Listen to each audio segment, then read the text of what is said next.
You know what I mean? Like, for me, it's whatever, isn't it? But so at least now you're not the villain, fam. If anything, you asked the question. You got it off your chest, fam. You know what I mean? Like, it's on my chest, fam. You know what I mean? I'll put my hand in the air still. But I'll put my hand in the air, fam. When the girls come asking. My hands are clean, fam. My hands are clean. My hands are clean. They're clean, I beg you wipe down that window, though. Oh, man. Oh, we're back again, fam. We're back again. I don't even know what episode this is. Episode 8 of the podcast. Yeah, mate. I couldn't wait for this one today, man. The weekend was insane. There was a lot of sport going on. Everyone in the car is a big sports fan. We watch football, we watch the boxing, we watch pretty much any sport, like UFC, for example, into all that shit, man. So obviously Champions League final this weekend, just to give you reference as to where we're at in life at the moment. Anthony Joshua has lost to Andy Ruiz Jr. in the heavyweight championship of the world match yesterday at MSG. So it was a crazy weekend. And I think for me personally, I love sports, and I've been an athlete from when I was younger, and I always watch sports. It's always something that's inspired me. So when something like this happens, it fully has, like, I don't know, I have a shift inside, and it makes me look at life in so many different ways. Do you know what I mean? I don't know if you guys are the same or not. Yeah, 100%. I can get that. Fully, man. Fully. So, like, watching that, what happened yesterday, Liverpool winning the Champions League, cool. Like, that was sort of to be expected in a way. Like, if Spurs pulled it off, then I would have been like, rah. But Liverpool won it, that was calm. But AJ, mate, my brother AJ, I'm losing against Andy Ruiz, shock loss. Yeah, man, that was some mad shit. And boy, there's a lot of stuff to discuss within or like surrounding that fight. Not necessarily directly to do with how we lost the fight. I'm not really too concerned about discussing that, but I'm more discussing like the mindset. Do you know what I mean? That's what the podcast is about. Do you know what I mean? Us, man, having an intellectual conversation that people can gain value from, about interesting topics that's kind of laid back, kind of relaxed, but people get value about it and they get an improved state of mind after watching the podcast. So I think there's a lot we can learn from what happened last night and discuss the way we saw it. So I guess I'll start with you. You obviously watched it in the morning. Yeah. But like where did he fuck up? Not necessarily in the fight, but where, like what and in the fight actually, yeah. Where did he fuck up in general? I said to Eli on the way here in the car that I think Anthony Joshua lost that fight before the fight even begun, fam. You think? Yeah, man, 100%. And you know why, yeah? It was Andy Ruiz's mental strategy, fam. Do you know what I mean? His technique of warfare or whatever, the mind game he played, yeah? Because pre it now, yeah? This Andy Ruiz guy in the press conferences and stuff like that was like, yeah, let me get a pic with you. Let me get a pic with the belts. Like, can I hold the belt? He's like to Anthony, can I hold the belts? You know what I mean, yeah? And he's like, yeah, hold the belts, fam. Because in Anthony's mind, he's thinking, this is the only time this guy's ever gonna get close to these belts, fam. So I'm gonna let him have a little touch with them, take a picture or something like that. You know what I mean, yeah? Because this is his one chance, innit, yeah? Little does he know, yeah, this Andy Ruiz guy in the back of his mind is thinking, nigga, I'm coming home with them belts, fam. You know what I mean? These are my belts, bruv. In his mind, but he played it like the opposite way, as if he was just grateful for the money, the opportunity, the check from Eddie Hearn, you know what I'm saying? Like the babyface assassin. You know, literally, bruv, he literally finessed him, like, mentally, bruv. And when you see AJ in the fight, yeah, he doesn't have no, like, hunger in him. He doesn't look like he wants to bang him out, do you know what I mean? He's looking like it's coming like a sparring session for the guy, bruv, the way he was in the fight. And even, like, the build-up to the fight, yeah, like, AJ does put out content, before his fights on his YouTube channel and stuff like that, and I watched a little bit of it, and he just seemed very relaxed and chilled, and he was kind of working on the content, and man released a new Lucozade flavor, fam. I don't know if you man tried that one there, but man, I don't know if you do you hear about that though? No, I tried it, fam. Yeah, nice. The fruit punch thing, innit? I recommend it, fam. Yeah, man, it's strong, innit? You know what I'm saying? So obviously for the watch. So obviously he was just like basically building up his brand and shit like that. He probably weren't even training as hard as he normally would, or was as focused in it. He probably thought he was gonna breeze through the fight. And this Ruiz guy, oh my god, bruv. As a fighter, I rate him as well because he's got fast hands, yeah? Do you know what I mean? For someone of his size, he doesn't fight like someone of his size should, innit? Even though who am I to be the authority on what someone of whatever size they are should be. But in my opinion, from fighters I've seen that are like his bodybuilding shit, you know what I mean, watching a lot of fights, yeah, none of them has faster hands as what he has, innit? So that was one thing that was like dangerous in the fight for him. Another thing was I just feel like he was quite an awkward person to fight against as well, innit? Like he was a little bit shorter. He kind of made himself small. So it's like even though he's a big guy, his head was like a small target. So I could see AJ trying to find him and stuff like that, and trying to come inside. And he looked more comfortable coming inside. Ruiz did than Anthony Joshua did, and I'm seeing him. He's throwing punches up and shit like that, and clocked him, and that's essentially how he ended up losing the fight. Is every time he came inside and tried to swing with him, the Ruiz guy was just more calm and more composed, isn't it? But yeah, I just think it comes down to like mindset. You know what I mean? Fully, like I was saying it to Eli in the car. I just think like the fight was lost before it even begun, man. Like he weren't taking him seriously, innit? But obviously, yeah, I want to know what you man think as well, innit? But obviously, we got the reactions on video, man. Like fucking Brandon was speechless, bruv. Literally, like I've never seen man silent I like saw that. the footage though. Man was quiet, like it's just like Eli was speechless, bruv. Eli's that guy who jumps up and down, he's got ants in his pants, yeah, when the adrenaline's running through his blood, yeah. That was me. Do you know what I mean? I took Eli's place and Eli was speechless. He didn't know what to say. I had time to think about it, and I think it's not a reason why he lost the fight, but I mean, it's definitely a factor, I think. And I mean, someone can correct me here or in the comments, but I've never seen that I can ever remember a champion give the challenger his belt to hold or to even touch. I don't think I've ever seen that in my life. And Joshua said something, and we watched it yesterday when he was squaring up against Jerome Miller, babyface Miller, and he pushed him, and he said that Miller made a mistake because he felt his power, you know, and he hasn't felt. And Josh was saying that Miller hasn't felt his power yet, but he felt Miller's power and he wasn't impressed. So he knew that he was going to beat him in the fight. And he actually made the same mistake that Miller made. He gave his challenger the belt to hold. So the guy now has the feeling of what it's like to actually hold those belts. He doesn't need to imagine it. He's actually acted it out. You know? He's actually giving him the power. Of like, look, like this. So when he's holding the belts, he's like, okay, this is what it's like to be a champion. Okay, you know, this is what it's like to be the belt. You can actually mentally go back. He must have went back to the hotel and just meditated on that, you know. He just meditated on it, like, okay, I'm with the belt. I've even taken a picture with the belt. You know, my family see me hold the belt. But his father held two of the belts. You know, like we've imagined it. Yeah. You know, but we haven't touched it. And I just can't believe he did that, and I don't think I've ever seen, and I don't think I ever will see another champion let the person that wants to take his crown actually sit on the throne. You know, like as a pre-warm-up, like, you know, like we watch Game of Thrones. Do you think anyone that sat on the throne is gonna let someone sit on the throne just for the giggles? It's true. I mean, you know what, yeah, like the way I thought sense. of it was like he treated him like a fan, bruv. Do you know what I'm saying? Like, he didn't treat him as like an actual competitor that could beat him. That was my point, because like sometimes you'll see boxers or athletes after the Olympics, for example, they bring their gold medal and they allow people to try the gold medal on and stuff like that. Do you know what I mean? Like fans and stuff like that on TV and shit like that. You know what I mean? I don't know if you've ever seen that stuff on the news or whatever on TV.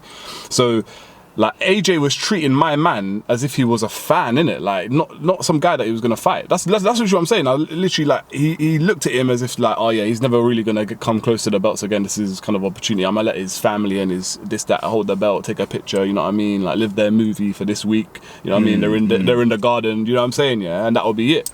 I get what you're saying though, and that's a deeper level of thought. You know what I mean? Like that's a metaphysical level. Yeah, that's some deeper level. Like you actually allowed man to access like that power, fam, by passing him the belt. Like when he should have never done that, fam. Because I remember, you know what, that I had like a kind of a vision in my mind when you were saying that of like when McGregor grabbed Jose Aldo's belt, fam, and how mad Jose Aldo went, fam, when he snatched that belt. But then AJ's handing the belt passively, like, you know what I'm saying? Different mindsets, fam. Do you know what I mean? What do you think, Brandon, man? Still speechless, fam. But now I've watched Behind the Ropes again this morning. And obviously hindsight's 2020. But watching that again after watching the fight, it makes me feel like, bro, he was never there. Really? He was never on it. He was never on it. I feel like the biggest mistake was the Sheffield mistake. Why you going to Miami, bro? You don't need to be in Miami. Sheffield is tried, tested, and proven, fam. That little house in Sheffield with the scruffy sofa, keep you grounded, keep you focused, bro. In Behind the Ropes, my man was talking about how he wanted to try and finesse his training schedule to go out on Friday rather than Tuesday because he wanted to explore Miami. It's like, I don't blame him. I would have done exactly the same thing. You're in Miami for the first time, fam. You want to go chase on skirt. We're men. Like, it's the harsh reality of it. You know what I mean? Yeah. However, I just feel like placing yourself in Sheffield, what he used to do, brother, you perfectly remove yourself from any distractions and you just hone in on the scrap. Like you could have come to the States maybe a week before the fight. I would have come to the States on the day, fam. Obviously not literally, but like as late as I possibly could to be in my peak shape. But he was talking like he'd already won, man, in Behind the Ropes. And I feel like a huge part of that is the fact that Miller had to drop out. Because that can't be easy as a fighter. You're preparing for one guy, you're focused on one guy for so long, then all of a sudden, boom, you gotta fight somebody else. And then this guy comes along, he seems like a bit of a chump. He's literally like, Eddie Hearn referred to him as a kid in the press conference, fam. Like, your whole team ain't taking him serious, let alone you. So, I just feel like it was a series of, I don't want to say bad decisions, but bad decisions coupled with maybe an element of bad luck with Miller pulling out. Yeah, it was just peak, man. The thing, like I was even saying this after the fight, like we all rate AJ. Do you know what I mean? Oh, he's still the homie, man. And a huge part of like our love for AJ as an athlete, is his state of mind. Do you know what I mean? Like we think this guy is a superhero. A superhero, like mind-wise. Like he seems like so on it with the training. Do you know what I mean? He seems so regimented. He seems so locked in. Like once you've studied, the mind and like self-help a little bit and stuff like that, and like you really see what this guy's doing, like you're thinking, nah, this guy is the guy, bruv. Like, man's eating good, he's eating healthy, he's staying disciplined, he's training hard, he's dedicated his life to something, so he's gonna be super successful, But when you see him lose to a guy like Andy Ruiz, who, let's be real, like before the fight, no one gave him a chance. I had to pay the £20 for the pay-per-view. I was pissed, fam. I was like, bruv, obviously these man want to watch it. I ain't really too asked. I'll stream it on YouTube. It'll be a 3-rounder, it'll knock him out, innit? Obviously I got my money's worth in the end, good or bad for me, innit? However, like before the fight, that's my mindset going into it, innit? So realistically, everybody thought he should have won, But when you see him lose like that, in the fashion that he did, it really makes you question, like, if he's the guy that, like, I thought he was in the beginning. Do you know what I mean? That doesn't mean I'm not riding with him anymore. Do you know what I mean? I'm a ride with AJ until the ship has sunk, fam. Do you know what I mean? Because I don't think it's gonna sink, innit? But it just makes me question. I'm like, rah, like something must have went wrong somewhere along the line. Obviously, you were saying you think it's something to do with the fact that, like, he just didn't have that killer instinct. He got fooled. Do you know what I mean? Yeah. What were you gonna say? Like, there's one other thing that I took from Behind the Ropes, and he said it on multiple occasions. I have to knock Ruiz out. I haven't heard him say that about anybody else, fam. Everybody else, he always talks about how he's ready to go for the whole 12 and like he's ready for anything. Obviously, he's looking for the knockout, but he never said that once. I have to knock him out, and I feel like that mentality showed because every time he thought he hurt him, he opened up like a maniac and just got clipped. But do you know what? What you're saying, it's exactly right. You know, so I'll tell you why. Because obviously Wilder knocked out Brazil in the first round and it was spectacular, innit? So Eddie Hearn was saying, no, AJ needs to make a statement, innit? And in all the press conferences, AJ was like, I need to make a statement. That was his mindset. And probably that was something that caused him to sort of like overreach or commit too much, do you know what I mean? When he should have just stayed relaxed. Because I remember when he got him hurt, and he started swinging, the first thing I said was, relax, pick your shots. Then he got clipped and then he went down for the first time. And I couldn't believe it. Like, obviously it'll be on the, oh no, it's not on the video. But literally, that's what I said to you guys, innit? I was like, pick your shots, and then bang, he got caught. So it's true, man, that's true. Yeah, when I was watching him fight, he weren't fighting like he normally fights. Like he was just going for the knockout. He was throwing heavy. Like he wasn't really composed and he wasn't picking his shots. Like it would just look like a different fighter to me, innit? I was kind of confused by it, and yeah, it makes sense, innit? Like, obviously he probably felt pressure trying to compete with Wilder, and obviously Wilder won like a couple of weeks ago, like in first round against Brazil, and even AJ's fought Brazil already, and when did Took him in the seventh round, you know what I'm saying? So I think even like people, AJ probably kind of fell victim to like the comparisons of him and Wilder, but that's never how AJ's ever fought. Do you know what I mean? Like, even when AJ was fighting Journeyman before he was a champion, he would take them seriously, and he would say that in the press conferences, I'm gonna take him seriously. Like, when you're in the ring, you know what I mean? It's a dangerous place to be. Like, you never know, anyone can get knocked out. You'd always have that kind of mentality. But in this fight, yeah, like Brandon, you hit that fucking nail on the head, bruv. Like, he's talking about fucking knocking him out and shit like that. That's never ever been AJ's fighting style, fam. Do you know what I mean? And in order to knock him out, he did everything we've seen AJ do in every fight prior. Take his time, fam. Box the guy, like work on him. Yeah. The second he dropped him, well, AJ changed. Yeah, it went out the window. Yeah, like the game plan just went out the window. The game plan was gone. It was like knockout. He smelt blood and he just went mad. He was ashamed, and it was a shame. I personally think he's gonna come back. Do you know what? Yeah, just we'll touch on this briefly and then we'll keep it pushing. Yeah. Quick question, quick fire. Yeah. What does he need to do now? Innit? I'll go first on this one. Yeah, because I have a clear thing he needs to do. He needs to go back to MSG, November, December, fight Andy Ruiz in a rematch straight away, and whip him, fam. He doesn't need to knock him out. Just win the fight. Do you know what I mean? In MSG. I don't want to hear no talk of Eddie Hearn saying, "No, we're going to do the rematch back in the UK, bruv." Face your adversity, face on, fully. Do some Conor shit, do you know what I mean?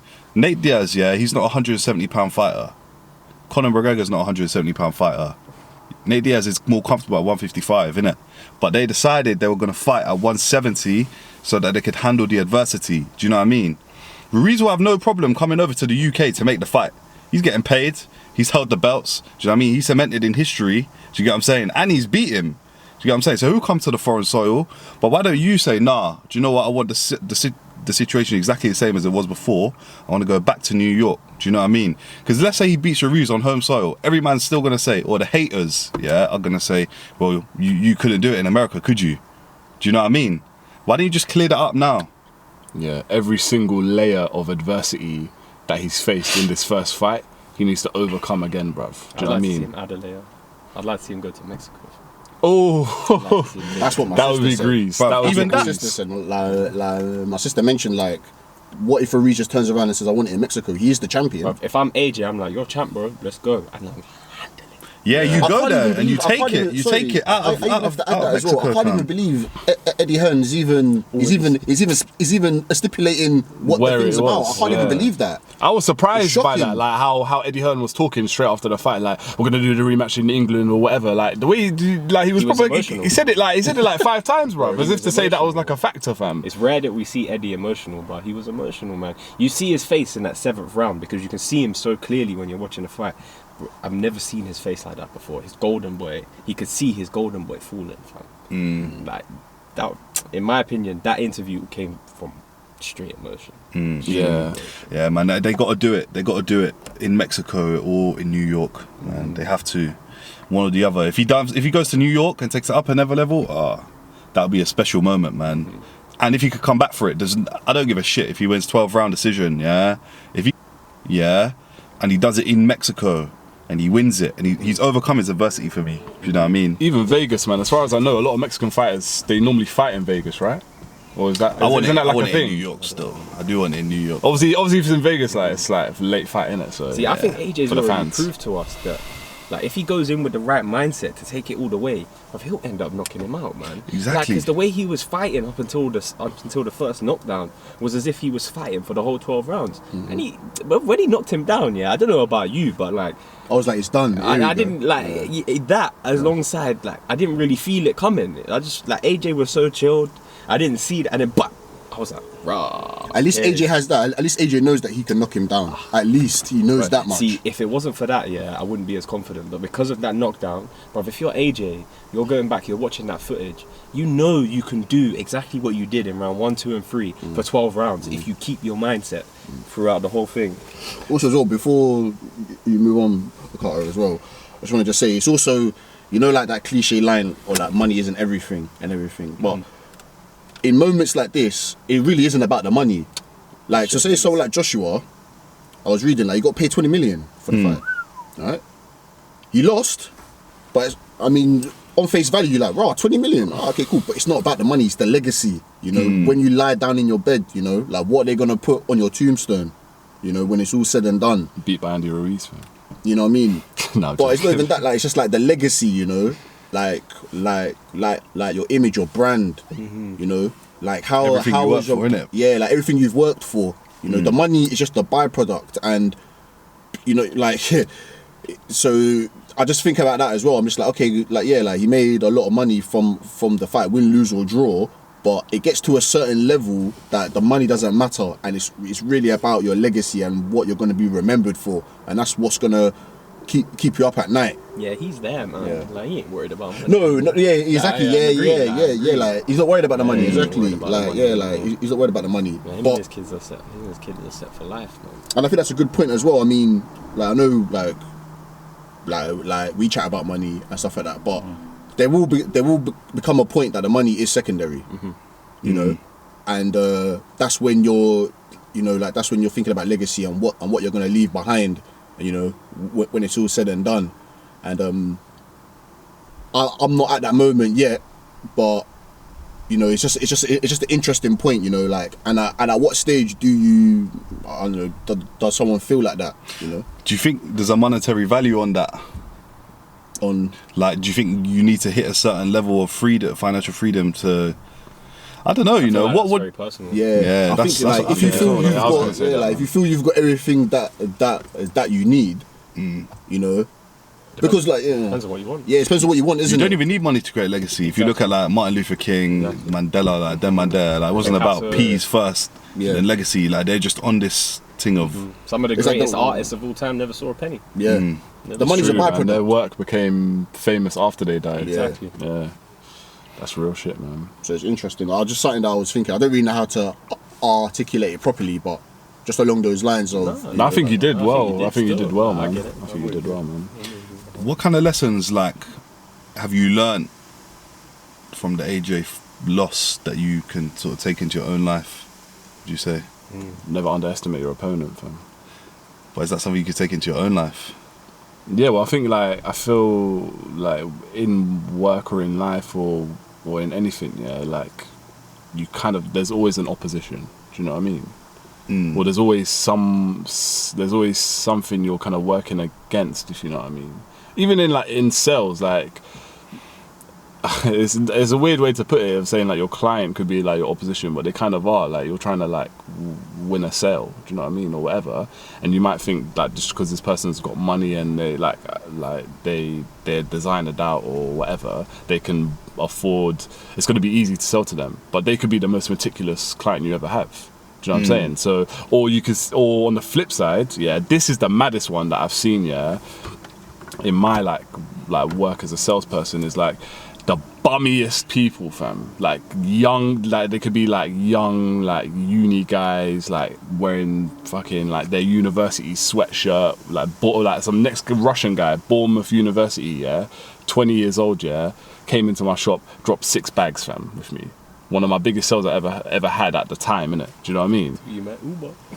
Do you know what I'm saying? Yeah. And like compared to those people that have it all already, do you know what I mean? He was wearing like some ripped up jeans, like not even branded jeans, like dusty crepes that were beating, like old Nikes that you get from Sports Direct, not even like a pair from JD or Foot Locker, fam, like some off-brand shit, fam, and he came and dropped 6 bags, fam. Do you know what I mean? So never underestimate your opponent, fam. Never underestimate, like, you know what I mean? Never judge a book by its cover. Never judge a book by its cover, bruv. That's it. Do you know what I mean? That's the cliche, you know what I'm saying? And it's so real, fam. Do you know what I mean? It's so real.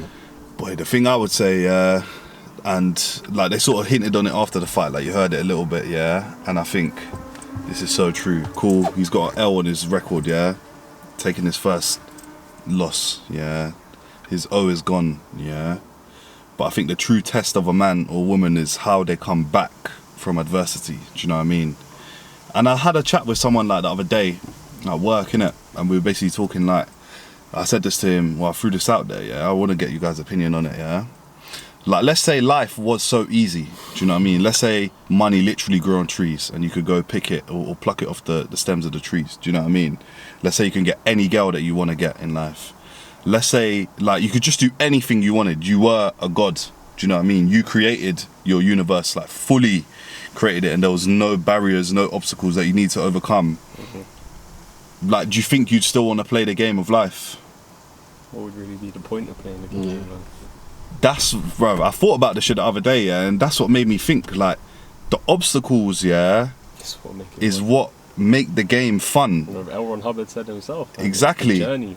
But you don't feel that when you're in the journey, do you know what I mean? Like, when it comes to, like, acquiring wealth and stuff like that, like, oh, you're there, like, oh, fuck, I've got to go to work tomorrow to get money, to do this, to do that, do you know what I mean? But once the game is done, like, are you still going to want to play the game? And it just made me deep. Like, the obstacles are important to the game of life. Do you know what I mean? And it's a mad way to think about it. Do you know what I mean? And it puts a different taste and flavour on obstacles and the way you look at them. Yeah, it ties in perfectly to what, like, the fight taught me. And it was consistency and discipline. Like, if you've got something that's proven to get you over the obstacles that you need to get over to reach your goals, keep doing it. Don't fucking change it. Like, so yours is like, stick to the structure. Consistency and discipline. So just keep going. If you've done this 100 times and it's worked for you 99 times, why would you change it? I mean, sorry, if you've done this 100 times and it worked for you 100 times, why would you change it on that 101st time? Like, it makes no sense. It doesn't make any sense to change it. Just keep going, keep plugging, and you just keep growing. What do you think, Eli? I mean, definitely similar to what Kaleva said. Well, to be fair, like, all of you, to be honest, I think the fight just don't underestimate, like, the power of, like, routine, you know, like what you were saying as well, Brandon. It's kind of basically a bit of what everyone has said, you know. Had a nice routine in Sheffield, you know. Everything was laid out, you know. I remember watching the videos of AJ and he was building the gym in Miami and he's like, oh yeah, like, it took him a while to get used to it, you know, and so on and so forth. It's valuable days lost, you know, in the gym. You know, so it's just a case of, and also as well, one thing I've learned as well is take your opportunity when it comes. Andy Ruiz. Like, Andy Ruiz wasn't the first guy that they offered the fight to. Was not the first guy that they offered the fight to, and everybody who the fight was offered to that didn't take it is now probably kicking themselves. So always be ready, innit? Always be ready. Yeah, you never know when that door's gonna open. Like, you never know when the bell will ring, you know. That's true, man. Even when you think back to the end of 2017, yeah, with the crypto boom, fam, the way that played out, like, that was a gift from God, fam. But because we weren't mentally ready to take it, the opportunity, yeah, it evaded us. So that's a mad lesson to take from it. Still, just always be sharp. It's interesting though, because at no point I think any of us did we think about what did Andy teach us on. What did Andy Ruiz Jr. teach us? We was all thinking, like, because very AJ focused. What did AJ have? That's a big lesson, man, from Andy still, bro. Much respect to Andy Ruiz, man. Do you know what I mean? And look at the two differences as well between, like, him and Miller. They both wanted the same thing. They both wanted to beat AJ and win the belts. But look how completely different approaches to it. You know? Miller with the hype, loud, everything like that. You know, just in your face, trying to get under the skin. Ruiz calm, shake your hand, take a picture with the missus. You know what I mean? Like, all of that stuff, like, with your pops. You know what I mean? Come over for dinner. You know what I mean? The night before the fight. You know what I mean? Like, they're probably hanging out now, of all I know. You know? But two different approaches. And also as well, you would rather... I don't even know, like, I mean, how do you feel, like, when someone's been so nice to you and they take everything that you've worked hard for, but with a smile on their face? It's deep. Like, you're like, damn, like, this guy really got me. This guy was calm, relaxed. He saw straight through me. He worked on me, you know? If Miller had won the fight, with the way that he was going on, it would have been like, yeah, I got the fight, yeah, like, you would have known, but... I find what you just said interesting. Halfway intermission still. See, I find what you just said really interesting, because it begs the question. Because I think it begs the question. What are you thinking right now if you're AJ? Because if I'm AJ, I'm not really feeling like Andy Ruiz Jr. robbed me, fam. I'm just feeling like I lacked. I lacked. It's all on me. If I'm AJ, I'm not really looking at external influences that caused me to lose that fight, because from what I saw of the fight, it was just AJ not staying in control of his state of mind. And if I'm AJ, I'm taking a step back like, okay, cool, I know I can win this fight if I take control of my state of mind. Simple. I'm not really worried about Ruiz and what he did and what he didn't do. I'm more focused on me if I'm AJ. But what about you, man? Yeah, I think this lesson came for him at the perfect time in his career, man. Right before he's gonna have those big fights that are gonna like either like cement legacy or not, or whatever. Do you know what I mean? It will, yeah. For me, actually, I'm gonna say that cement legacy or not. Him beating a Tyson Fury and a Deontay Wilder down the line will make him the greatest heavyweight boxer of this generation. Do you know what I'm saying? And those fights are still on the horizon. Do you know what I mean? And this shit has happened right before all of that was about to come through. So I think this is the kick up the backside that he needed. Do you know what I mean? Like to always be 100% on job in a fight. Do you know what I mean? No matter who you're fighting. Do you know what I'm saying? Like I think after this, yeah, he could fight the most bummiest of fighters, yeah, and he will give 110%. And when I was saying this to Eli in the car. When I watch Deontay Wilder fight, yeah, he does fight some journeyman, innit, yeah? But the way he fights them, yeah, is as if to say he's fighting AJ or Tyson Fury. He fucking gives it everything, bruv. And that's why he's banging man out first round. Because he's really thinking like, I'm in the trenches here against any man, bruv. Do you know what I mean? So I really think like that's the root of where AJ went wrong, was just like not really being convinced that this guy could even beat him, innit? Like he could just cruise through this fight. Do you know what I'm saying? And have it the way he wanted it, like knock the guy out early rounds and all these different things that he was thinking in his head, yeah, instead of just thinking I've got to just beat this guy and keep it moving, like as he used to be. Do you know what I mean? I think he wasn't as humble maybe as he normally is, innit? So I agree with that stuff. So yeah. See, again, hindsight is 20/20, but I feel like even if you look at the last fight was Povetkin, right? Yeah. And he didn't get a trim. Yeah. And we were all like, rah, like why didn't he got a trim? Because that was unusual. It was unusual to see AJ in a fight with no trim. And we all felt after that fight that like we didn't really see the real AJ fight that fight. He done something different. Even though all we saw was he didn't get a trim, yeah. I feel like I said, hindsight is 20/20, but looking back at that, we should have been scared, fam. Yeah. We should have been scared from that Povetkin fight. Like, man does something slightly different, like, but we're looking at him like, it's not the same AJ. It's not the AJ we're used to seeing. Like, well, go on. So now looking at that, it's kind of adding up. It all adds up. I know hindsight is 20/20. I feel like it shows like the human animal instinct as well. What was that? The whiskey wipe. Even me, I was thinking like, We're at it. Someone's Run up on. Someone running up on that. I also think it kind of shows like the human, like the animal instinct side of a human, innit? Do you know what I mean? Where like, I feel like if he was fighting Miller, yeah, because Miller is that loud, very aggressive like guy. In all the press conferences that they shared, yeah, AJ would have had that kind of heightened sense in it of adrenaline, and the fight or flight would have been kicked in and stuff like that. But this Ruiz guy is so passive, bruv. So passive that it just doesn't tap into that fighting instinct that you have, like to defend yourself and your property and whatever. Do you know what I mean?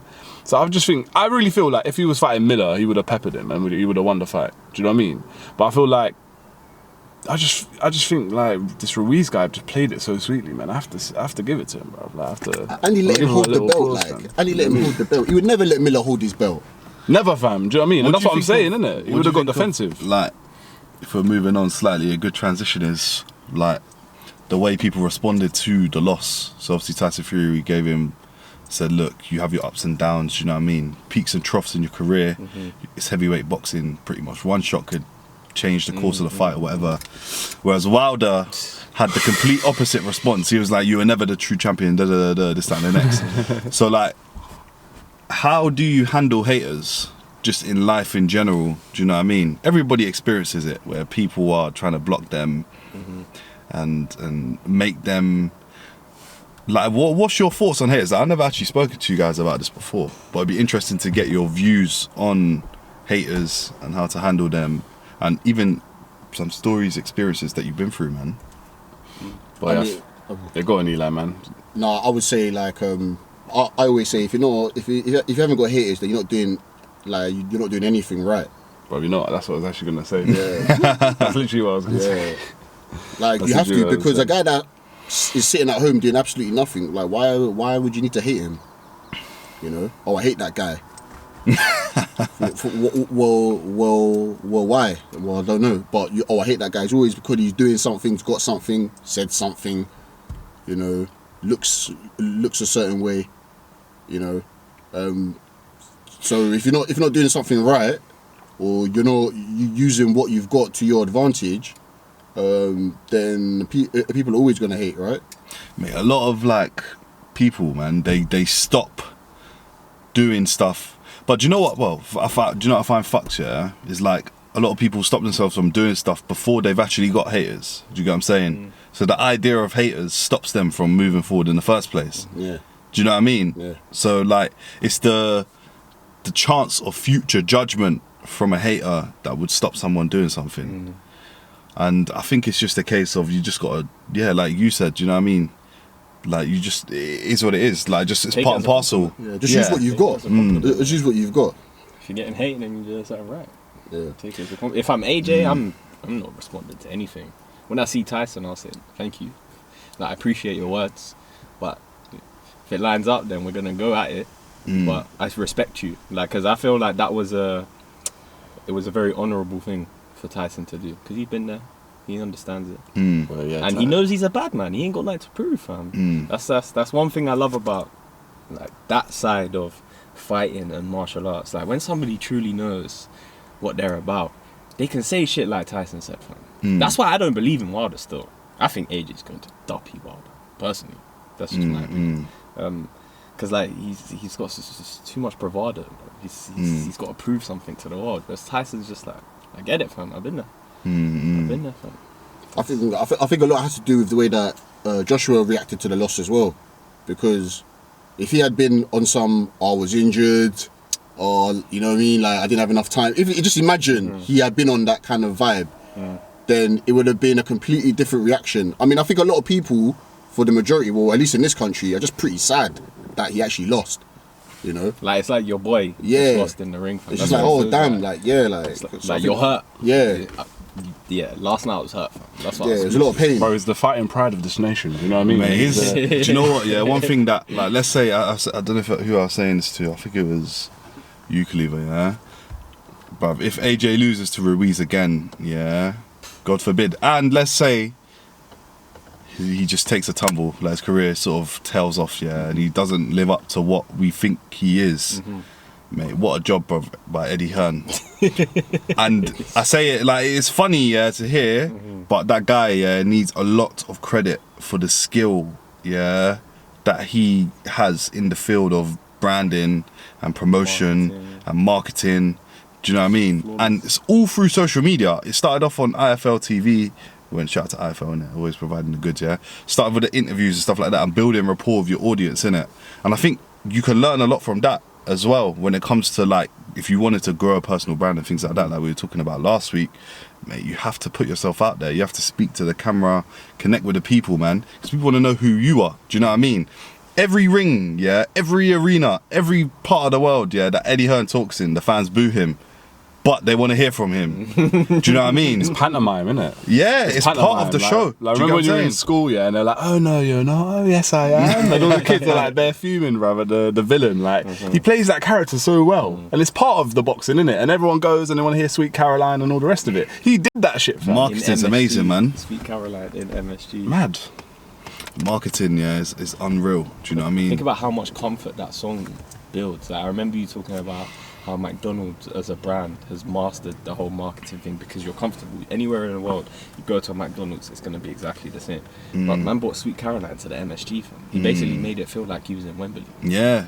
Like, But that's the signatures with UFC shows, isn't it? And he says he's got a lot of inspiration from UFC shows. okay. And he says that, like, they're the pinnacles of fighting production. Do you know what I mean? Which I rated. Like, he fully said it. He's like, Dana White's done an amazing job, blah, blah, blah, blah.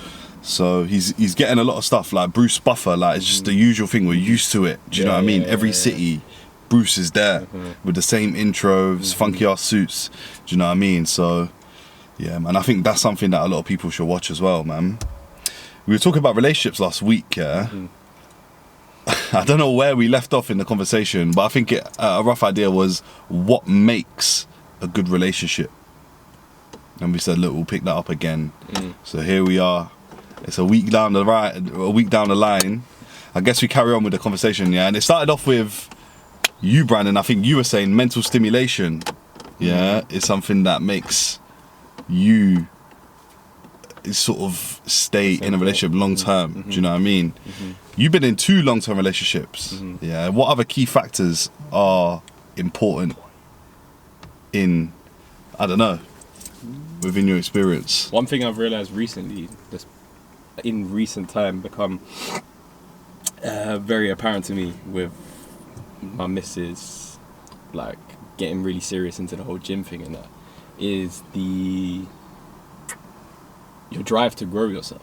Like, if it's very hard to look at your partner if they're not, it's very hard to look at your partner and be attracted to that person when they're not motivated to be the best version of themselves. Obviously, I have to be a huge part of that motivation.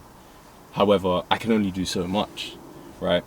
So then when you're doing as much as you feel like you can, and it's not really clicking, and that brings in some self-doubt and la-di-da-di-da. But then boom, one day it will click, and then when it clicks and they develop that motivation, but it's a game changer. But do you think that's because, like, you're somebody who's driven to improve yourself, so it's a commonality that you want to share with your partner? Like, you can't be driven to constantly improve yourself and constantly better yourself, and then your thing's just there because she's pretty, just chilling, thinking that she's completed life because she got lucky in the gene pool. Fuck that. Are you mad? That can't run, man. You gotta work. You gotta put in that work, because hard work is attractive, man.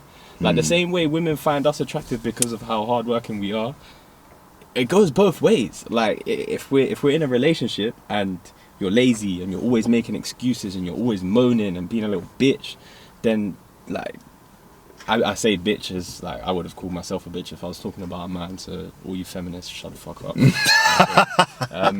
Like, all that whining and moaning and making excuses and la-di-da-di-da, like, it's so unattractive. You want a partner who's hardworking and motivates you and inspires you, and you bounce off each other. So yeah, I'd say that's one thing that's come to light in recent time. What do you think of the feminist movement as well, you, man? Let's not go there, fam. No. Why not? Because in short, like, I think it's pants. It's trash, man. But why do you think it's trash, though? Because this is a can of worms, bro. Yeah, well, this is a can of worms. This is what the podcast's about, yeah. You might be saying, oh, I'm going home, yeah, after the podcast, I'm thinking about life, you know. So this is what we're going to do, innit? Let's open the can of worms, innit? I want to leave you, man, out here for the next week. Cool, this is how it started. You see, yesterday, before the fight, we watched that film, the, like, short film on BT Sport. Oh, of the lady who wants to do coaching, yeah? Yeah, the lady who... The Chelsea women's team's manager. That's it. And basically the show's about the Chelsea women's team manager and her potentially venturing into the men's game to manage in the men's game as well. And how she was saying that in order to make the women's game more entertaining, they need to tailor the sport to the women. Like, she was like, she made a beautiful point. It's like, well, if you get a man and a woman, generally 9 times out of 10, you tell him to run 5 yards, the man will run 10 yards, sorry, the man will get there first. You tell him to jump, the man will jump higher. That's just genetics. That's just genetics. Okay, so why the goalie nets the same size for men as they are for women, when women can't jump as far and can't move as quickly, generally speaking, as men, right? And that leads me to my point on the whole feminist thing, where I feel like the whole feminine movement is striving for equality, and there's an amazing guy on YouTube, shout him out, Jordan Peterson, yeah, who, like, I could only dream of being as articulate as this man, and I'm not even going to attempt to articulate it as the way he does, right? But he always talks about the difference between equality and equality of outcome. What the feminist movement is asking for at the root of it is equality of outcome. But equality of outcome, like, it's That's not the ideal. It's not something you can really ask for, because it doesn't make sense to have equality of outcome. You have to have equality of opportunity. That's it. Because I'm a firm believer that men and women aren't equal. We're very different. I can't be a mum to a child the same way she can, and she can't be a dad to a child the same way I can. I can't give birth, but she can't give birth without me. I don't believe we're equal in the slightest. I believe we're very different. There's many things that females can do better than us, and there's many things we can do better than them. So the feminist movement, I believe, is bullshit, because it's striving for equality of outcome, and that is just dumbness.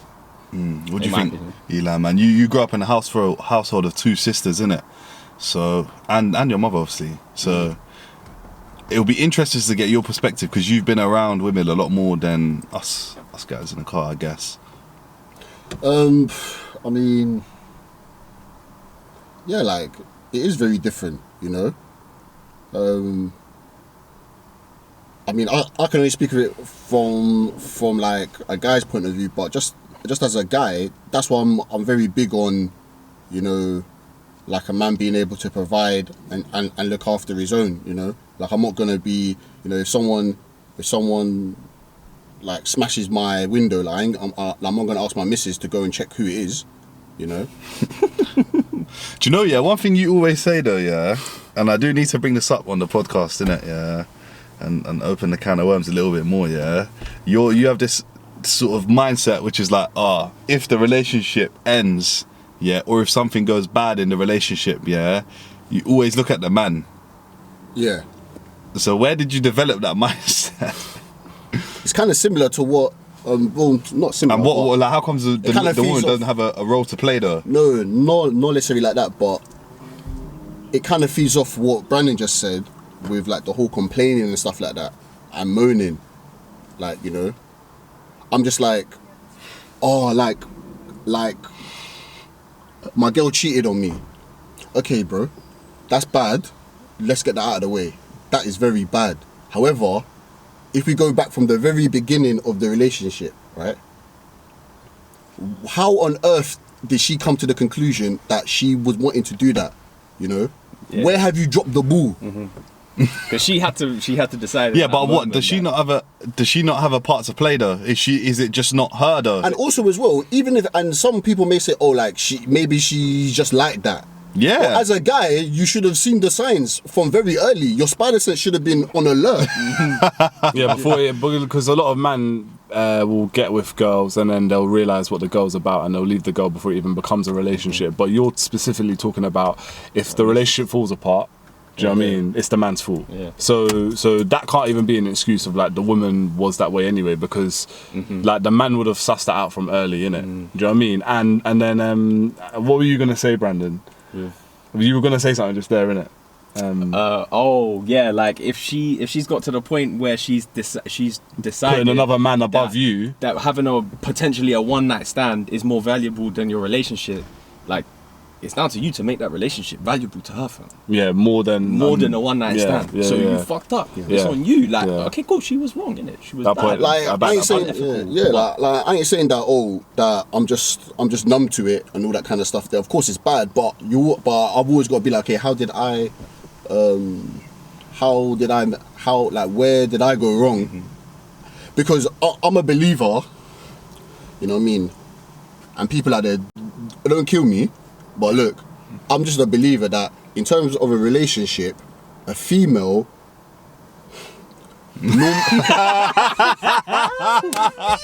Compose, fam! Compose! Let's get it. Eli. Drum roll, fam. Drum roll. So me, I'm a believer that a female only really does something that you as a man have allowed her to do. No, see, that don't take that out of context, innit? Yeah. Don't say, I ain't saying that. I'm have to back man on this one, innit? I love because this. I completely agree with what you're saying, right?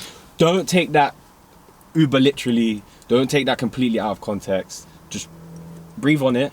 Yeah, like, I ain't saying it on the vibe of like you have to eat at 7:15. No, Exactly. I'm not saying that. But I'm just saying that. Like, if a girl tells her man to shut up, what the hell? You have clearly done something wrong. Clearly, like, because for her to think that that's okay or that's allowed, it's just outrageous. And it works both ways. And it works both ways as well. Like, I mean, like, yeah, like if she allows you both to chat to her like shit, then like that's on her. She's allowed you. Like Tyrese Gibson once made this video which was sick and mad inspiring on I think it was on Instagram, and the short of it was you attain the respect that you demand. It's as simple as that. It's as simple as that. Your boys will chat to you however you let them. Your female friends will chat to you however you let them. If your boy says something to you, like yesterday, if your boy says or does something to you that you don't really appreciate and you don't check it, the next time he does it, you can't be mad at him. You didn't check it. But if you check it and he does it again, then that's on him. But until you check it, it's on you. Yeah, it's true. Do you know what? Yeah, that's a key thing. Yeah, and you know what? Fuck it. Eli's coming on the controversial talk. Yeah, man's gonna come on the controversial talk, innit? Yeah. I agree exactly with what you're saying, yeah, and I think, cool, fair enough. The woman does have a part to play to some extent, but it is on the man to hold the relationship together more time. Do you get what I'm saying? If shit's going bad in your relationship, yeah, more time I put it on myself. If the stuff has to go wrong, and I need to be the guy to fix it. Do you get what I'm saying? Yeah, and I think it comes down to your inner game a lot. Do you know what I mean? By inner game, I just mean, I don't even know. How would you describe inner game? It's a combination of many things. It is, man. I would say one of the fundamental parts of inner game is confidence, and your belief in yourself, and the belief that your intentions are good and that you're doing the right thing, and having the knowledge to back it, and having when I say knowledge, I mean like facts to back it up. So like you can't just be here like, yeah, I'm doing the right thing, what I'm saying is good. You have to be able to articulate why and how and prove that. I feel like that's a key fundamental. What would you say? How would you describe it in a game? I'd describe it in a game in layman terms as your mentality on life. Do you know what I mean? Yeah. So literally how you approach life. I like that. Do you know what I'm saying? And you can develop the reason why we use the term inner game amongst our group is because we view your building your life mentality through your actions day to day. Do you know what I mean? So if you like you can have a stronger mentality the more books you read, the more you go to the gym, the better food you eat, go into martial arts and yoga and all these different things will fill your mentality cup and develop your inner game. Do you know what I'm saying? So there's an inner game and how you build yourself, and then there's the outer game and how you approach the outside world. And do you think, yeah, and this is something I'll say as well when it comes to relationships and shit like that, yeah, I see it very value based, man. Do you know what I mean? Like, what can she provide you, yeah, and what can you provide her? Do you get what I'm saying? At its essence, yeah, at its true nature, yeah, all this shit about true love and bullshit and stuff like that, yeah, it is semi bullshit, fam. Do you know what I mean? Just to add to that and clear it up for some people who take it too literally, and instantly, I feel like instantly people will hear that and think like the main thing they'll think is financially, but that can be good company. That can be like having the same interests and going out enjoying the same things. Like for example, Kaleva, I've always admired how you and the missus, like, you're each other's best friends and you both love going out and doing activities, which then that's a huge value to one another. You've got a very close friend in which you can go out and do these activities with that maybe your boys aren't on or whatnot. So it's very the whole spectrum of value is very big. It's not just what you can provide materialistically. Yeah, like going full circle, I guess, because we started off the topic like what makes a relationship last long term. I definitely think it's like, well, a big part of that is you being able to provide value.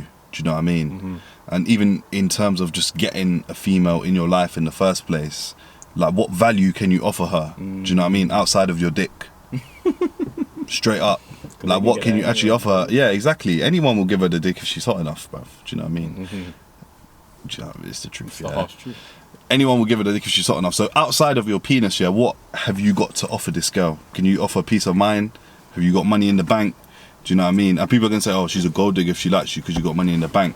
Yeah, and just to touch on that, yeah, mate, how much ambition, yeah, discipline, like how many positive attributes do you need in life, yeah, to become somebody who's successful and have money. Do you know what I mean? And that's very overlooked when guys and girls say, "Oh, she's only with him for the money." Do you know what I mean? But they don't look at the attributes that he had inside him to acquire the money in the first place. And that's definitely part of why she loves him as well. Do you know what I mean? He's ambitious, he's disciplined, he's intelligent. Do you know what I mean? Obviously, there's some people out there who have money or are not intelligent. Yeah, there's an exception to every rule. Of course, Exactly. we're not talking about the guy who's born into wealth. We're talking about the self-made. Do you know what I mean? So, Even that as well. Like, I mean, like, even if you're born into wealth, you still got to have the mentality to maintain. yeah. Do you know what I mean? And carry on the legacy, carry on the empire. And even if that, and the reason why I back that point, yeah, is I think that if that guy was to go broke and lose all his millions and stuff like that, yeah, he'd still be able to get the chick, even if he was in that period where the money was down and he's rebuilding. Do you know what I'm saying? Because the fact he has the mentality, the drive, the ambition, the hustle inside as long of as he him. hasn't lost that. Do you know what I'm saying? Yeah. Like those characteristics are what is probably the most attractive, not just the money in it. The money probably doesn't mean shit to a lot of the women that they get with. Do you know what I'm saying? Obviously, there's some that will like the money and whatever, but They'll all like the money. We'll like the money. You know what I mean? yeah, you know what I'm saying. And the thing is as well, yeah, money's it's like important. the thing is as well, yeah, it's a lot of the time the blokes that like have a problem with that, yeah, they're broke anyway, fam. It's true. It's true. You it's blokes true. are broke, mate. So get your money up. You know what I'm saying? Instead of whinging about gold diggers and shit, bro. It's true. Just get your P's up, fam. Come on. Oh man. It's 2019, fam. Do you know what? Yeah, boy, what do you think of men who are just like who pay no attention to money? As in how? Like there's guys out there who fully don't give a shit about peace. Like they just don't care about it. That will come back and bite them in the backside. I agree. For most men, it depends. Like, okay, cool. If you don't give a shit about money, what are you on some Kanye flex where you're just trying to make crazy art and just Yeah, but not for free, though. and no, of course not. But like Kanye's philosophy is more along the lines of, I'm not making these clothes to make money. I'm making these clothes to make a difference. I'm making these clothes to push the boundaries, to open people's minds. Like he's more focused on the art. The money is just secondary. I can't lie. I to think that. he's selling a dream still. I have to pick that apart a little bit, man. I think Kanye is a true artist at heart. Do you know what I mean? But I feel like he's a corporate artist, man. Okay, like Every I'm just every using piece him of as art an he example. releases. I'm just using him as a vehicle Yeah, for my point. Like somebody can be about something bigger and money just be a byproduct of what they're about, and still be on their job financially. Yeah. You don't have to be focused on money in order to attain wealth. No, I think a lot of the time what you're saying, I agree with you. And those guys there are probably the most dangerous in terms of acquiring money. They're probably the best at acquiring. That's what I mean by dangerous. They're probably the best at acquiring money. Do you know what I'm saying? Because they're not afraid to take a risk in order to achieve the greater goal. And that's especially Kanye is a great example of that. So I can Or I'll use Steve Jobs then. I can tie him back Steve in. Jobs. Do you know what I mean? Like, Somebody who just wanted but tying Kanye back in though, yeah, he went $50 million in debt. Yeah, investing into Yeezy product research, buying fabrics, investing in factories and all these different things, to then create Yeezy, which is now $1 billion brand. $1 billion brand. Do you know what I mean? 50 million, he went in debt, yeah, do you know what I'm saying, to then acquire $1 billion. So that's probably one of the greatest moves in the history financially. And if you cared about the money, yeah, you would have clung onto it and held it tight, and you wouldn't have been able to release that 50 in order to reach the billion. Do you know what I'm saying? But he's so loose. Do you know what I mean? He don't care about the money that much that he's willing to take that risk and for the greater good, if you know what I'm saying. So yeah, like money. If you care about money too much, it can hold you back as well. I think that's my point. Yeah. What was the initial question? What okay, yeah. I mean, they'll come back to bite. I mean, because When you got a U, it's peak. That's what I'll say. yeah, I feel like if you want to have children, you know, I mean, money is just essential. Like there's no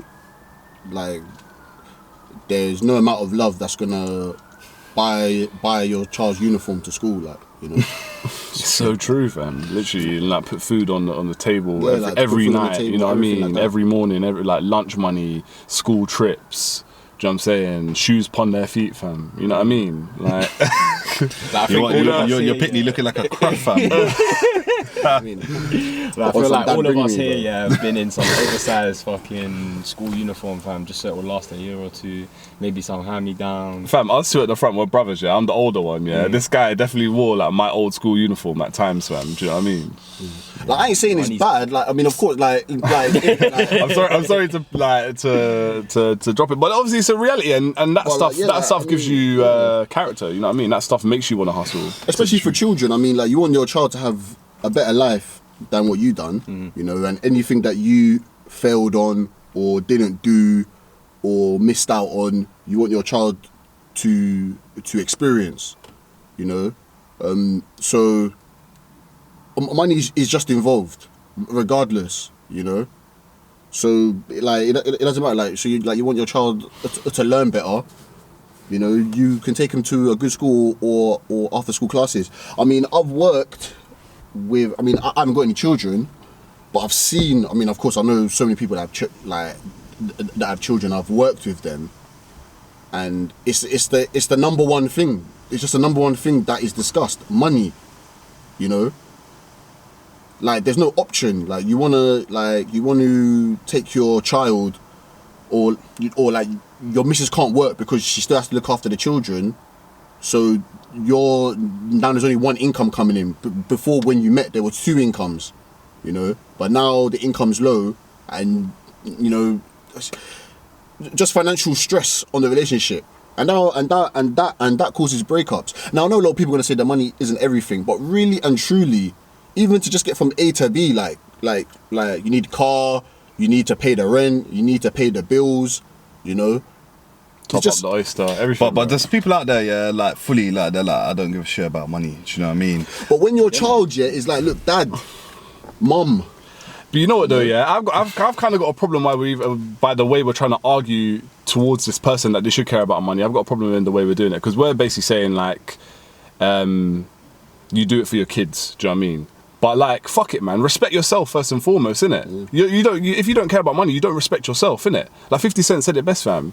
If you don't love yourself, yeah, nobody's gonna love you, fam. And if you don't care about money, yeah, you don't love yourself, innit? Because like another thing that 50 Cent said, yeah, fam, I want to find the things in my life, so I hustle, innit? Do you know what I mean? So I want to give. If I respect myself, yeah, I'm gonna work hard and I'm gonna give myself the shit that I want in life, innit? Do you know what I mean? Because I respect myself. I'm building myself, innit? Every day. That's what I'm working for. So before you even have pity and shit like that, yeah, you have to love yourself, innit? And if you love yourself truly, yeah, you're gonna work hard and get money for yourself to live a good life. Do you know what I mean? If you don't care about money, why does a good life like need to be connected to money? This is just me being devil's advocate. Because money is freedom. Do you know what I'm saying? Money is freedom. Do you know what I'm saying? Yeah? As much as there's these hippie people that want to live in the wilderness, yeah, and like chop wood and build house and shit like that, yeah, that ain't gonna get you far, fam. Do you know what I mean? It's gonna be a struggle, innit? So what chop wood with what? Like you have to buy the axe, right? There we go. You know what I mean? There we go. Like it's money is freedom at the end of the day, fam. Do you know what I mean? Money is freedom. Eli special, bro. Money is freedom, fam. Look at this guy looking out the window. It's the truth, though.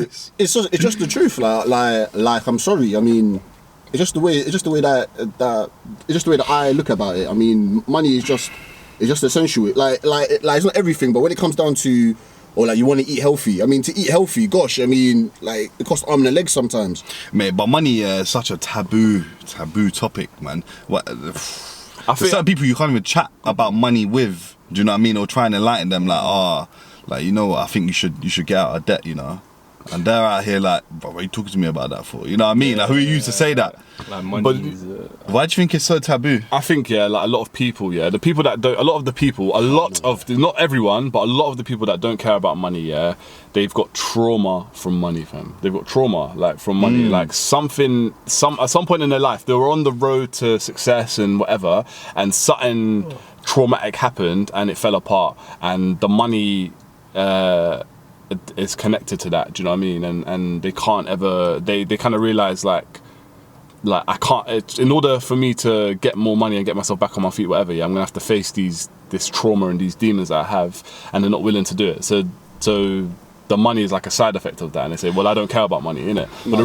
But it's deeper than that. There's trauma behind that. It's interesting, yeah, like to see like the way we've all discussed yeah, money. Do you know what I mean? And I think we're slightly biased in the way we're talking about the situation because we're products of our environment. Do you get what I'm saying?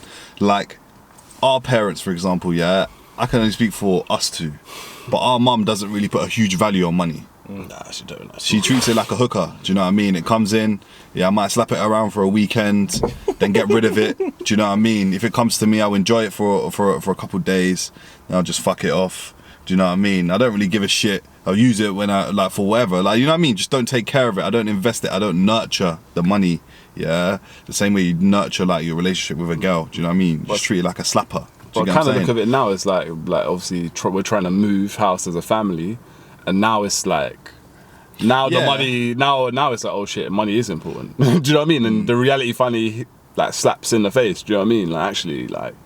So it will always come back and haunt you, money, man. That's what I have to say to people. Like, don't ever forget that, bruv. Like, it will come and haunt you. Do you know what I mean? Yeah. When you're complaining about like where you live isn't good enough and whatever, yeah. Like, there's a reason behind that, innit? Yeah. You have the power to change that, innit? Trust me, people out there, yeah. If you're watching this, yeah, you have power to change your life and make it better, fam. Do you know what I mean? So do that. What do you think, Brandon? Like, what was your experience with money growing up, and how do you think that's affected the way you view it now?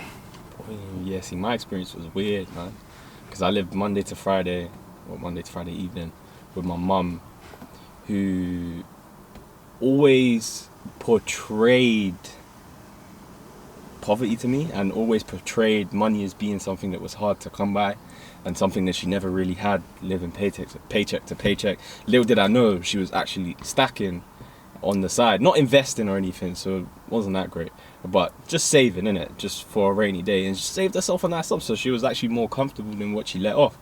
So Monday to Friday I had a bit of a, like, all I saw was money come in on payday and go out, and that was normal, and that was how things kind of worked. And then Friday to Sunday, when living with my dad, my grandmother, she owned her house, my aunt, she owned her house, my dad, she owned her house, and money was never really, it just never really was spoken about. Like, everyone was just cooling. My dad was chilling in his yard, my aunt was chilling in her yard, my grandma was cooling. Anytime I needed something, my grandma could bust me. And my aunt was living lavish as well. Like, she didn't have no kids, she didn't have a partner, so she was jet setting, traveling the world. So I always kind of looked up to her as like, bro, I want to be living life like you, kind of thing. But the main part of my financial blueprint came from my mum, because as soon as I got a job when I was 16 years old, and money came out as quick as it went in. I can't even lie. Like, so my mother dominated my financial blueprint in that respect. But like, even then, I don't really know how to explain my experience with money, man, because it's so weird. Like, there's so many little nooks and crannies to it. Like, yeah, because I guess you were raised by a lot of different people. Yeah, do you know what I mean? Like, that's the best way to put it, really. So it's a bit like you saw so many different views on the. Because then I had my godfather as well. I had Andy as well, like somebody who never worked in my eyes, but had more P than anybody. Which then, as I got older, opened my eyes up to the fact that, oh shit, you can earn a passive income. Like, you can actually sit on your ass all day and pay the bills. Like, yeah, so it's a weird concoction of shit, which unfortunately initially was all the bad shit. But now that I've grown up, I'm able to see the good things and kind of like take what I want for myself from it. Like, learn from the bads and take on the goods. Take on the good, exactly. So yeah, like, it was a weird one, because I always knew, because this, I can't lie, this I believe is a hindrance, and I've seen it be a hindrance to one of my friends who I grew up with. I won't say his name, but I think you'll know who I'm talking about straight away. Somebody who I've always perceived to be over comfortable, because he knows that he's coming into wealth. It's just going to be passed down from his family. I've got a friend like that, man. Yeah, and like I had a small element of that on my dad's side, because everything they had was going to be passed down to me and my little brother. So And I believe that is a very fucking dangerous thing, because that can make you lazy.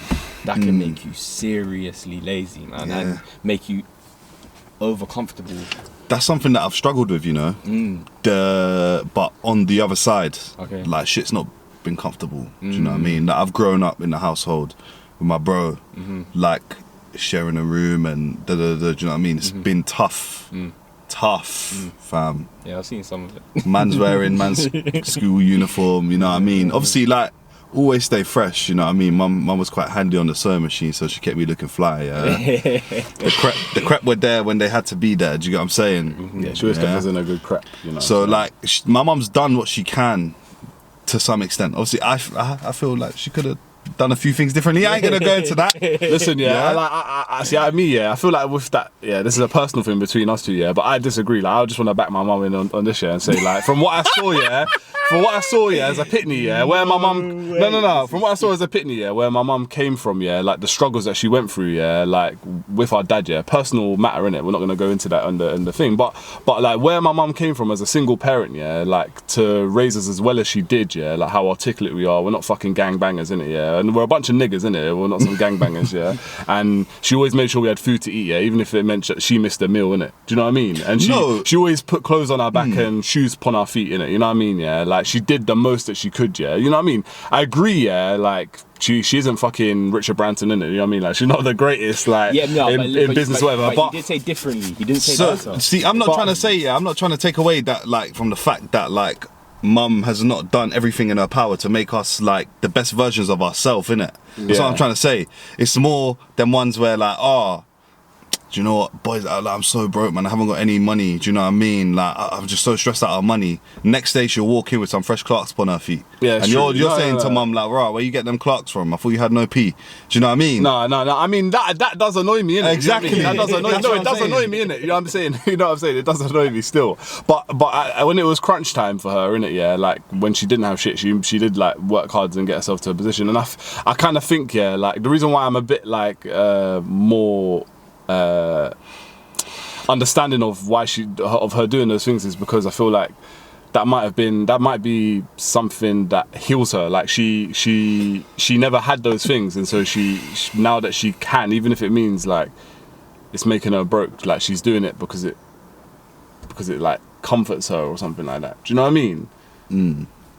I don't get. I'm trying to say it, but I feel like I'm kind of not like that. Do you understand what I'm saying? I hear you. But and this mentality, is a very big problem, Our mum's white, but this is a very big problem, in the black community, innit? As soon as black people get money, they spend it, innit? They go to Dolce & Gabbana, they go to Gucci, Dior, Louis Vuitton, and they spend all of their money, because when they have them Louis Vuitton shoes and Gucci tracksuit on their body and feet, you know what I'm saying? Like, that's the freedom, innit? Do you know what I mean? When they have all the jewelry, the ice, and all that stuff, that's freedom to them in a way, innit? Like, they finally made it. They can put the freedom on their back, when really they're spending their money going broke. And I feel like, in terms of generations, where black people are financially a few generations behind white people in mentality. Do you know what I'm saying? White people have done all the flexing already, innit? In the 18th century, they had fat bellies and they ate big food and wore mad clothes and stuff like that. Now white people couldn't give a shit, bro. They walk around in Havaiana and as long as they've got the yard sorted and the car pattern, that's them, innit? And the lifestyle is good, innit? That's how they live. So black people need to fast forward, fam, and get to where white people and Jewish people are and shit like that, and deal with their money in the right way, because black people are too frivolous, fam, and it's a shame, innit? Because you work so hard, just to spend all your money and be broke anyway, bruv.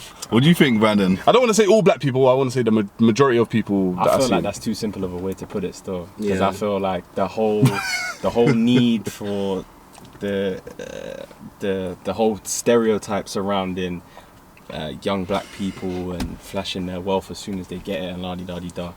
Like, I believe that stems from, like, systemic racism, and I feel like it's much deeper rooted than that.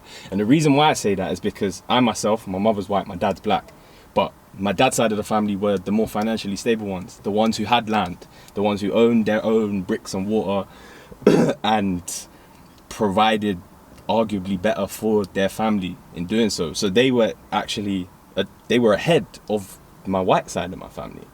right? So yeah, I feel like I don't really feel like it's fair to relate the whole stereotype of black people, and as soon as they get their wealth they flash in luggage, because I feel like that's doing something deeper. That's us. But because I feel like that sometimes as well. Like I wanna wear something. I wanna have a car because I want it to burn the white man when I drive past him, fam. I wanna be in the roles but like we feel like that sometimes because it's not nice your entire life being. that's what I said. I said it's freedom. They're buying freedom. I'm being followed around shops. Like I ain't got £2 to pay for my juice and shit like that.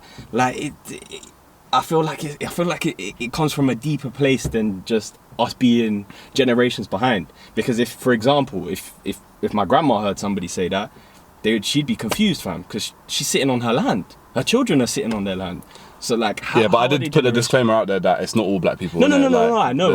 But like in our culture, you know what I mean, we look up to the rappers, innit? Do you know what I mean? We look up to Future and Lil Uzi and the Migos with all the ice on their neck, fam, and fucking Quavo with the, I don't know if you know about diamonds, but like, you know, baguettes, like man has a baguette diamond grill, both teeth, like both set, fam. Do you know what I mean? Like that's like $200,000, fam. $200,000 in his mouth of jewellery, fam. Do you know what I mean? Like, these men are spending money until they go broke.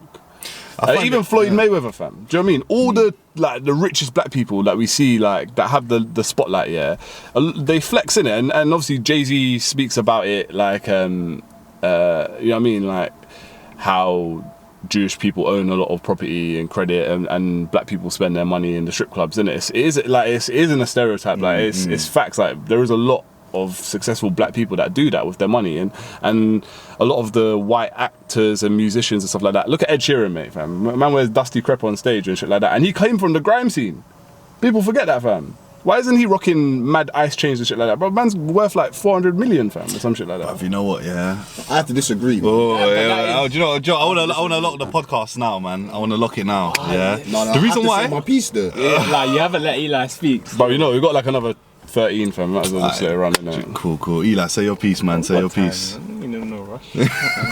Man said, I have to say my piece. I have to. Eli, hit us with facts, fam. Come on. I have to say it. The only full black man in the car. Yeah, so he's going to have a different perspective. Let me hear this, Eli, man. I think a lot of what Kaleva is saying, yeah, and it actually just validates the point that oh my God. if something's only put in front of you, that's your view on it. Because on television, all you see is the diamond chain and so on and so forth, like that. That's what the perception is. So if you go to a place like, I don't know, some off-the-wall country, and they see a black guy, what are they going to go by? What they see on the telly or what they've heard, right? They don't know any, you know. So if the media or the world in public, yeah, who are saying, look, this is what black people do or a certain people do, then that's what you believe it to be true. And if that's the only thing that's been put in front of you, especially if you haven't, and I'm saying this to anybody, you know, I remember the very first, I can't even remember how to even explain it. When I met my brother-in-law, first time, yeah, and he said, like name me 5 millionaires that are not in the entertainment industry that are black. Because there's more than 5. Mm-hmm. But how many do I know? How many have I researched? Mm-hmm. Or how many's been put in front of your face? And how many, you know what I mean? How many have you been shown by the media? That is not in entertainment. So I'm not talking about sports, modelling, anything. Just that. Businessman. Just businessman. Or whatever, artist. Or whatever it is. Just name me 5. And I couldn't. I'm thinking Floyd, this guy. No. Oprah's the only one I can think of. But she's in entertainment, fam. She's in entertainment. But that is because the media just put that in front of you. Look, this is what it is. Like, simple as that. Well, so you think the media is manipulating black people? No, not necessarily successful the media. black people. Like, the media, or not necessarily the media, but society as a whole. And I'm not going to get into where all that comes from, but they put the message out there. Mm-hmm. You know, I'm a vegetarian. What is the number one thing that people say when I say I'm a vegetarian? But you're black. What the hell does that come from? Yeah, that don't make sense. That don't make I'll hear that from Turkish man.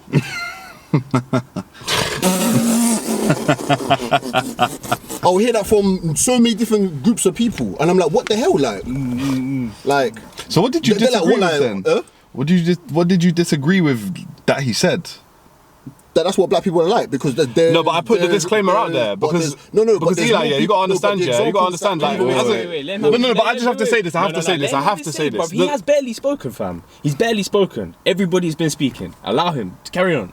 I said that, but the examples that Kaleva was saying, it's just what's out there. It's just what's out there, and that's what people's views are of black people. Or all they eat is chicken, all they eat is meat, right? No, it's the truth. It's the truth. Nah, that's disappointing. How can the first reaction when I say to someone that I'm vegetarian, that is that, I mean, like, but you eat more meat than me.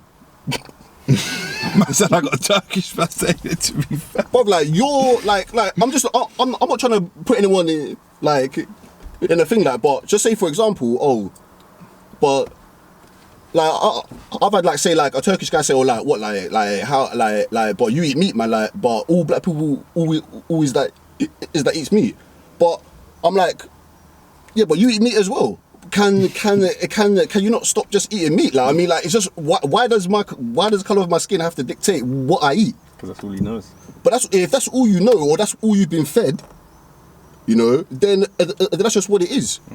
What were you gonna say, Kaleva? Well, my point, I think my point was just like the way our successful people present themselves, innit? Do you know what I mean? Like, is that? Do you know what I'm saying? And I can never say it's not all black people. I put that disclaimer out there, and the reason why I can strongly put that disclaimer out there is because we're not like that.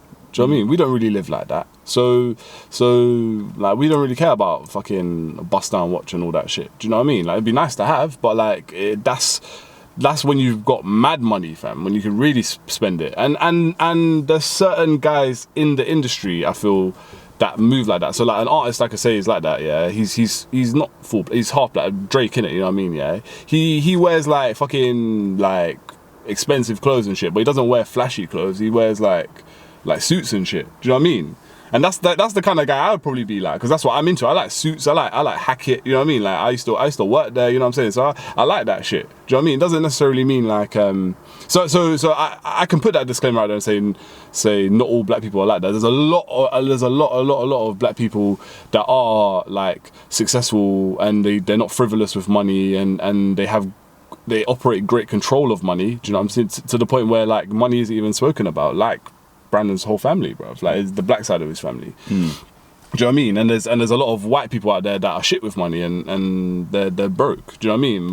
Because they are frivolous. So yeah, I did put that disclaimer out there. I just want to make that point. But I think my point was, as a whole, is like there is a lot of people in the black community, yeah, compared to other communities, that there's a lot more in our community, in Western society as well. Because I can't speak on blacks in Africa or blacks in the Caribbean. Do you know what I mean? But I can only speak on blacks in Britain. Do you know what I mean? And also we can kind of see a correlation in America as well through social media. So in Western societies, like, a lot of black people are frivolous, innit? And it's because of the inspiration they take from the top. And I think like that whole thing needs to change. Like, and that's why I appreciate people like Drake, like flexing a suit and saying, well, I'm wearing Brioni, like a jacket that's like 10 racks, yeah. This shit's way more expensive than that Gucci jumper you're wearing that's only 1,000. Do you know what I mean? To show that like you don't have to flex in order to really have real money. Do you know what I mean? Like handle your business, innit? And yeah, like operate good control of money. Like set the right example. That's my problem, is the narrative that a lot of the successful people we have in this community are setting. Do you know what I'm saying? It's also the only narrative that we're shown as well. That's a big part about it. Like, you know. But that's what you were saying, Eli, innit? It's also the narrative that until provoked, that you're actually looking for. That's true. So if I said, okay, by next week podcast, we should each, whether it's the same person, but we should each have 5 black people that are not in the entertainment industry, that are millionaires, that are alive today. To be fair, I know one who's a real estate guy in America, but I just can't remember his name. But I follow him on Instagram, and I'm subscribed to his YouTube, and he basically talks about how to make money within real estate. Sick guy, bruv. But these guys exist. Yeah, there's They loads out exist. there. It's just man. that they're not put in there. Like, yeah, like if you're acting a fool, the media will happily put you on the front page because that's the image that they want to have. Even Russell Simmons, then I could drop a name now. Russell Simmons, bruv. He was never ever in the. He's like a guy behind the scenes, innit? Do you know what I mean? Al Heyman. Yeah, like, but I'm just saying, like, but when you start thinking about it, you're like, okay, like, yeah, like there are, you know, it's bigger than the Migos, right? Yeah, it's true. I don't know. Like, I'm gonna be devil's advocate. Yeah, I don't really know if the color of their skin really has a point or a part to play in the fact that we don't know who they are. You know, What do you mean? like these guys. Do you know what I mean? Oh, yeah. I agree. I was gonna say. I don't know how much how like I can't really speak on that and say how important the color of their skin is to the fact that we don't know them, as opposed to like us knowing a Warren Buffett or Elon Musk. Do you know what I mean? Okay. Yeah, Or but you just Zuckerberg. named two off the tongue. Like, Okay. No, but like, I'm saying you that know I don't like. I don't know, man. Like, you just named two off the tongue, just like that. But using those two as an example, right? If you search those two people online, the chances are you'd find one or two documentaries on both of them, right? Okay, next week we're going to come back and we're going to search also that we have, 5 black millionaires each, yeah? Or even use one that we know of, Al Heyman, for example. Where's his documentary from? He's choosing to be low key. Okay, that's Al Heyman. Russell Simmons has loads of books and he probably has documentaries.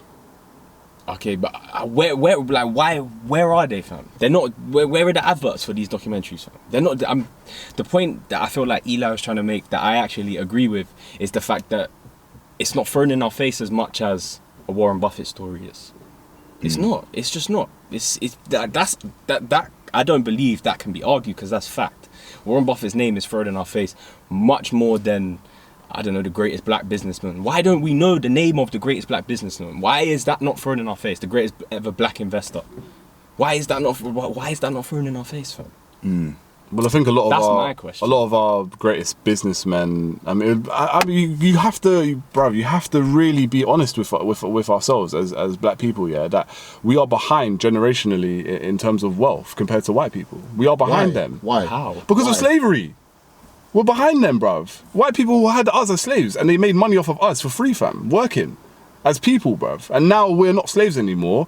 From the early 20th century, yeah, we became free men in America. The black people in Britain weren't slaves in Britain. We Technically, in That's America, a lie. they were never. Huh? They were never free. we weren't slaves in Britain. We weren't.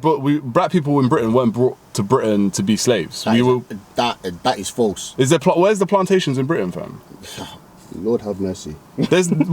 Listen, majority. Listen. You have not researched that, bro. Well, and listen- and I'm being real. I would not comment on that until next week. When you actually do some reading on that. Well, not as many as in America. Do you know what I mean? Like, there's a lot of black people came from Windrush and shit like that. Do you know what I mean? That's my point. Majority of black people that came to Britain, they came as free people. Do you know what I mean? They came to fight in the war. They came for different reasons. Do you know what I mean? They didn't come as slaves.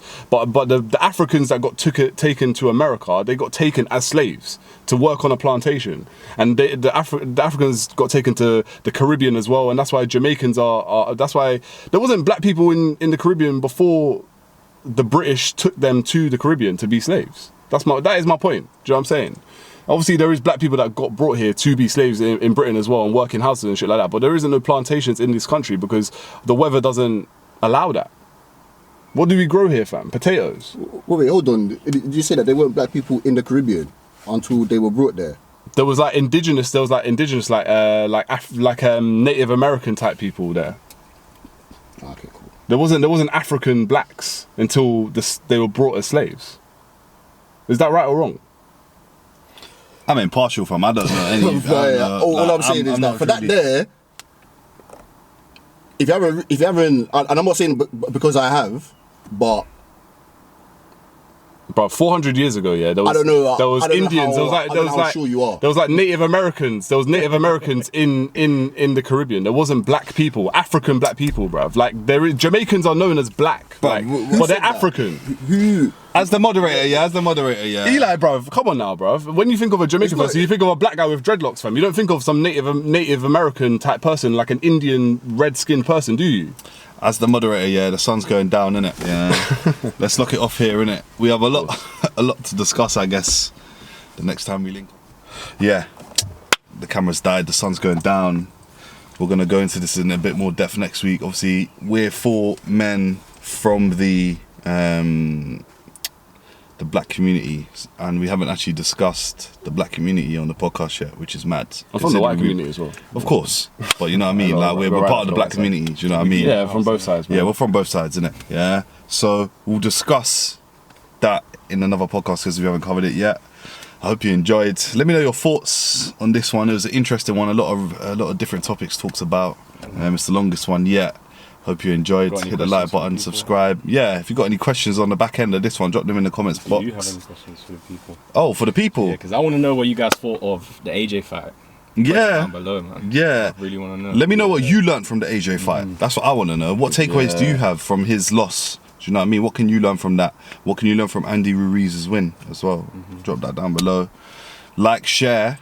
When I say, people say like, share, subscribe. Like, actually press the thumbs up and actually share. Do you know what I mean? And actually subscribe, bruv. Don't just watch the thing, hear me say it, and not do anything. You know what I mean? Because you're not doing yourself a favour, because you're missing out on the content, and you're not doing me a favour, because my subscribers aren't going up and the likes ain't going up. So just do us both a favour, like the thing, gain some value. I gain some value. If you want to see more, yeah. If you want to see some more podcasts, if you want to hear more rants and disagreements and different points of view, because that's what it's about in the end. Different points of view. I'll leave you with that.